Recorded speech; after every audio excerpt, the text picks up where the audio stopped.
Halo teman-teman, di video kali ini kita akan mempelajari dan mengenal lebih dalam tentang sistem pertahanan tubuh. Simak videonya ya. Nah, teman-teman, sistem pertahanan tubuh merupakan sistem pertahanan yang berperan dalam mengenal, menghancurkan, serta menetralkan benda-benda asing atau abnormal yang berpotensi merugikan tubuh, menghancurkan, serta menetralkannya. Dengan adanya sistem pertahanan tubuh, kita tidak mudah terserang penyakit nih teman-teman. Sistem pertahanan tubuh memiliki fungsi-fungsi berikut: melindungi tubuh dari serangan benda asing dan mikroba penyebab penyakit atau patogen yang masuk ke tubuh, misalnya virus, bakteri, protozoa, dan jamur. Menghancurkan jaringan dan sel mati atau rusak untuk memperbaiki jaringan dan mengenali serta menghancurkan sel abnormal. Berdasarkan cara mempertahankan diri dari penyakit, sistem pertahanan tubuh digolongkan menjadi dua, yaitu pertahanan tubuh non-spesifik merupakan sistem pertahanan tubuh lapis pertama yang tidak membedakan mikroba patogen satu dengan yang lainnya. Sistem non-spesifik ini merupakan sistem bawaan yang artinya sudah ada sejak kita lahir, sedangkan sistem pertahanan tubuh spesifik merupakan sistem kekebalan tubuh yang bekerja setelah patogen berhasil melewati sistem pertahanan tubuh non-spesifik. Sistem pertahanan tubuh spesifik ini bersifat adaptif karena ia hanya akan memberi imunitas jika sudah terpapar benda asing tertentu. Jadi, mikroba penyebab penyakit dan benda asing saat akan menginfeksi tubuh harus melalui sistem pertahanan tubuh non-spesifik terlebih dahulu. Jika sistem pertahanan tubuh non-spesifik tidak mampu menghancurkannya, zat penginfeksi tersebut akan menghadapi sistem pertahanan tubuh spesifik. Jika kita kelompokkan, sistem pertahanan tubuh memiliki jenis-jenis berikut. Sistem pertahanan non-spesifik sebagai sistem pertahanan tubuh bagian luar memiliki sistem pertahanan lapis pertama dan kedua. Sedangkan sistem pertahanan tubuh spesifik yang bekerja pada bagian dalam tubuh merupakan sistem pertahanan lapis ketiga. Pada sistem pertahanan lapis pertama, bagian-bagian tubuh yang bekerja adalah kulit, membran mukosa, rambut hidung, silia trakea, cairan sekresi kulit, dan membran mukosa. Pada sistem pertahanan lapis kedua, terjadi proses inflamasi, fagositosis yang dilakukan oleh sel-sel fagosit dan perlawanan oleh protein antimikroba. Sedangkan pada sistem pertahanan lapis ketiga, sel tubuh yang berperan adalah limfosit dan antibodi. Nah, kita akan membahas semua jenis pertahanan tubuh ini satu persatu ya teman-teman. Kita mulai dari kelompok pertama, sistem pertahanan tubuh non-spesifik. Tadi kita sudah membahas bahwa sistem pertahanan tubuh non-spesifik ini merupakan sistem bawaan tubuh yang tidak membedakan mikroba patogen satu dengan yang lain. Sistem pertahanan tubuh non-spesifik ini melibatkan beberapa jaringan tubuh dalam melawan patogen. Mekanisme sistem pertahanan tubuh non-spesifik diperoleh melalui beberapa cara berikut. Pertama, pertahanan yang terdapat di permukaan tubuh terdiri dari pertahanan fisik, mekanis, kimiawi, dan biologis sebagai sistem pertahanan lapis pertama tubuh. Kedua, respons peradangan atau inflamasi. Berikutnya, fagositosis, dan yang terakhir, protein antimikroba sebagai sistem pertahanan lapis kedua tubuh. Yuk kita bahas cara kerjanya. Pertama, sistem pertahanan yang terdapat di permukaan tubuh bagian pertahanan fisik. Pertahanan fisik ini dilakukan oleh lapisan terluar tubuh, yaitu kulit dan membran mukosa. Lapisan terluar kulit terdiri atas sel-sel epitel yang tersusun rapat sehingga patogen sulit menembusnya. Selain itu, lapisan terluar kulit mengandung keratin dan sedikit air, sehingga dapat menghambat pertumbuhan mikroba. Hal yang sama juga terjadi pada organ atau saluran yang dilapisi membran mukosa. Membran mukosa dapat menghalangi masuknya patogen karena lapisan terluarnya yang licin. Misalnya, pada saluran pencernaan, saluran pernapasan, dan saluran kelamin. Teman-teman, inilah catatan untuk pertahanan yang ada di permukaan tubuh bagian pertahanan. Pertahanan pada permukaan tubuh yang kedua, pertahanan mekanis.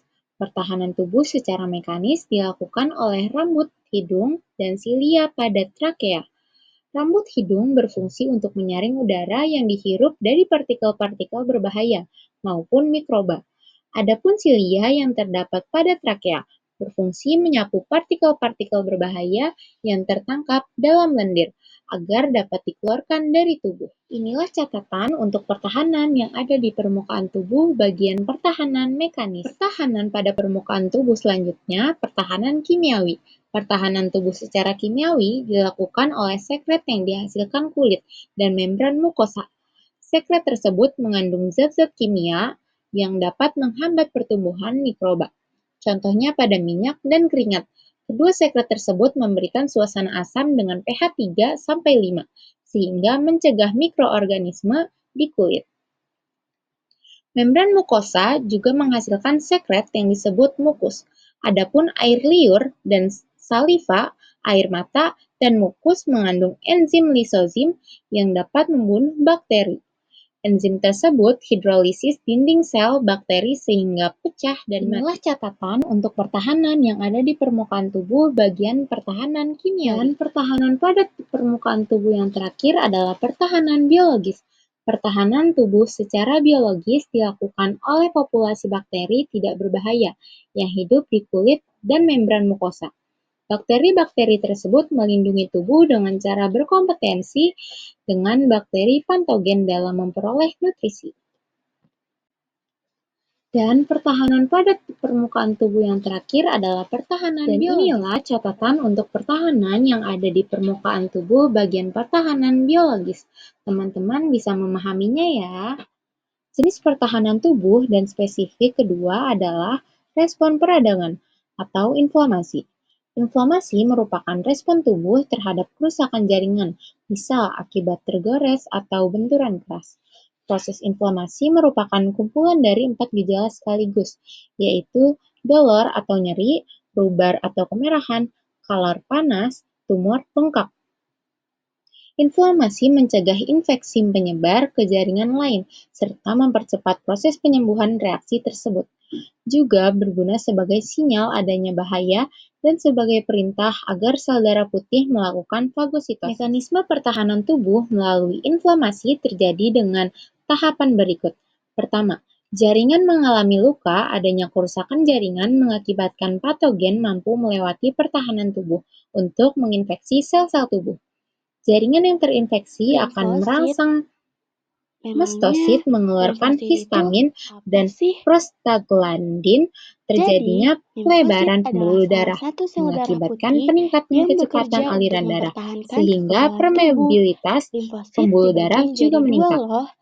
Daerah yang terinfeksi akan berwarna kemerahan, panas, bengkak, dan terasa nyeri. Peningkatan percepatan aliran darah dan permeabilitas pembuluh darah ini juga mengakibatkan terjadinya perpindahan sel-sel fagosit, yaitu neutrofil dan monosit menuju jaringan yang terinfeksi, kemudian sel-sel fagosit memakan patogen melalui proses fagosit hingga luka pelan-pelan tertutup. Jenis pertahanan tubuh berikutnya adalah fagositosis. Fagositosis merupakan mekanisme pertahanan yang dilakukan oleh sel-sel fagosit dengan cara mencerna mikroba atau benda-benda asing. Sel-sel fagosit terdiri dari fagosit mononuklear, merupakan fagosit yang berperan sebagai makrofag, dan fagosit polinuklear adalah granulosit yang terdiri dari neutrofil, eosinofil, basofil, dan mastosit. Sel-sel fagosit ini akan bekerja sama setelah memperoleh sinyal kimia dari jaringan yang terinfeksi untuk mencerna patogen yang masuk ke tubuh.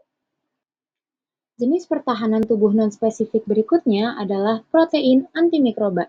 Salah satu jenis protein antimikroba yang berperan dalam sistem pertahanan tubuh dan spesifik untuk protein komplement. Protein komplement membunuh bakteri menginfeksi dengan cara membentuk lubang pada dinding sel dan membran plasma bakteri tersebut. Hal ini mengakibatkan ion-ion kalsium keluar dan sel bakteri, sementara itu cairan dan garam-garam dari luar bakteri akan masuk ke sel bakteri. Masuknya cairan dan garam mengakibatkan sel bakteri hancur. Yang berperan dalam sistem pertahanan tubuh non-spesifik yaitu interferon.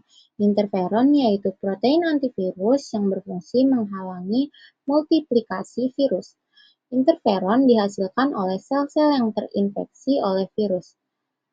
Senyawa tersebut dihasilkan ketika virus memasuki tubuh, tidak melalui pembuluh darah melainkan melalui selaput lendir.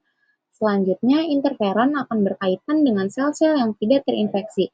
Sel-sel yang telah berkaitan dengan interferon akan membentuk zat yang mampu mencegah replikasi virus.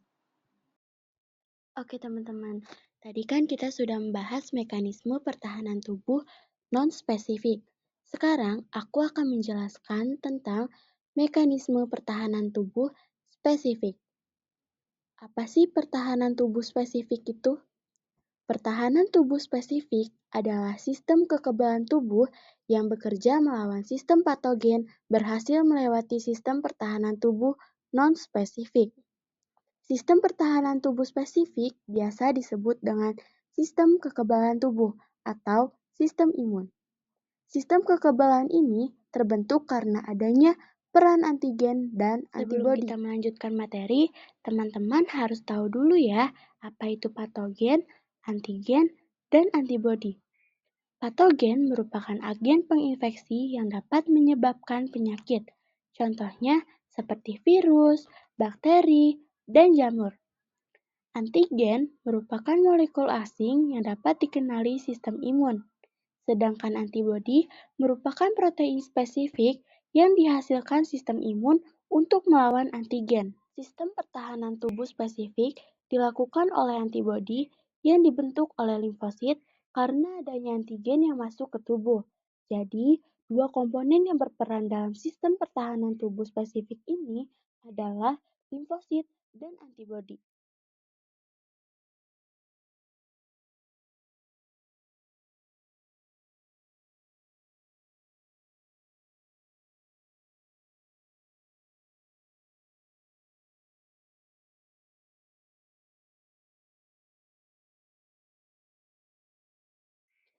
Sel B mengalami proses pembentukan dan pematangan di sumsum tulang.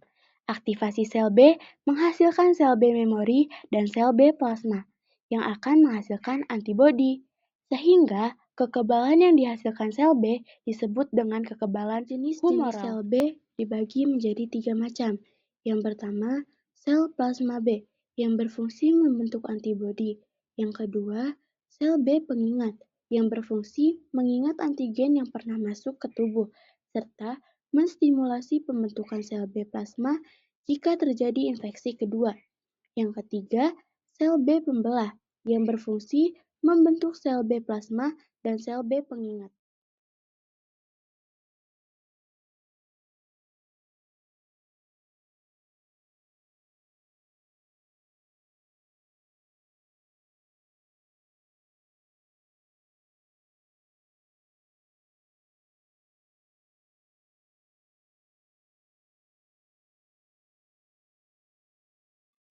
Jenis-jenis sel T dibagi menjadi 3 juga loh teman-teman.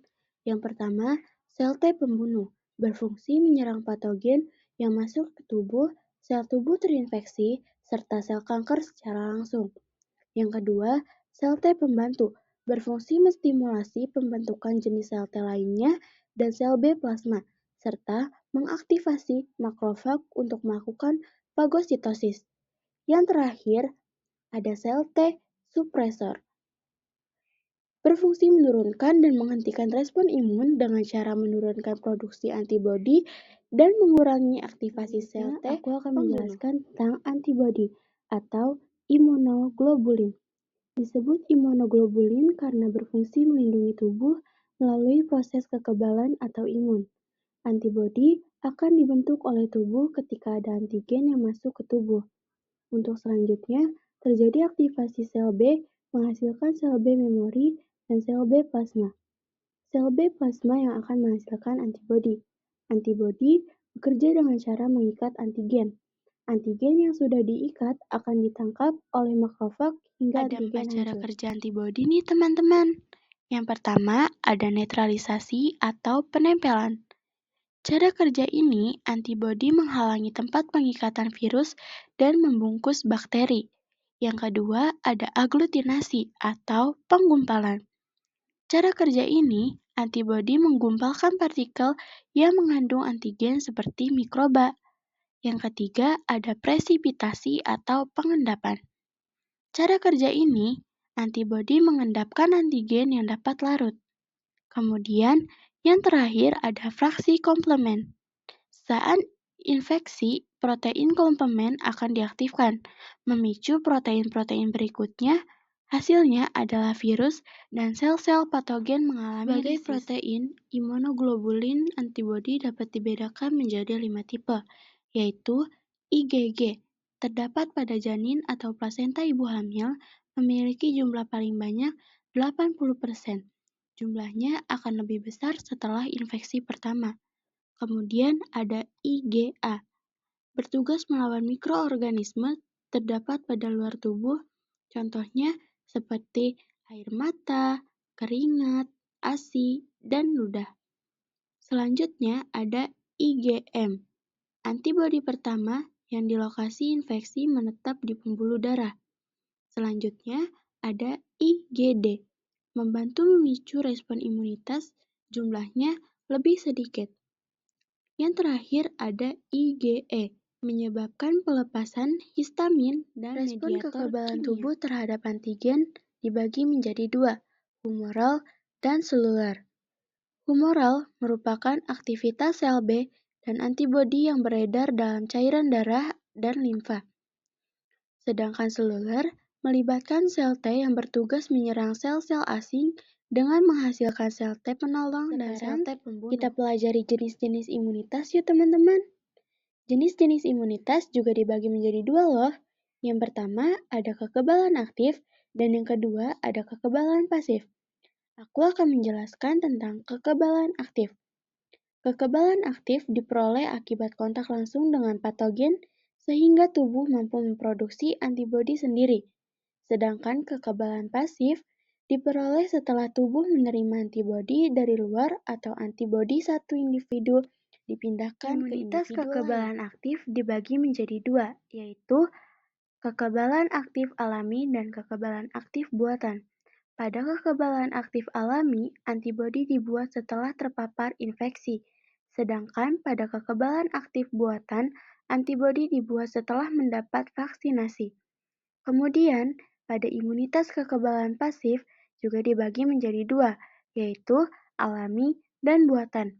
Kekebalan pasif alami, antibodi ditransfer dari ibu ke anak, misalnya menyusui. Kemudian, kekebalan pasif buatan, antibodi diperoleh dari obat atau serum imun.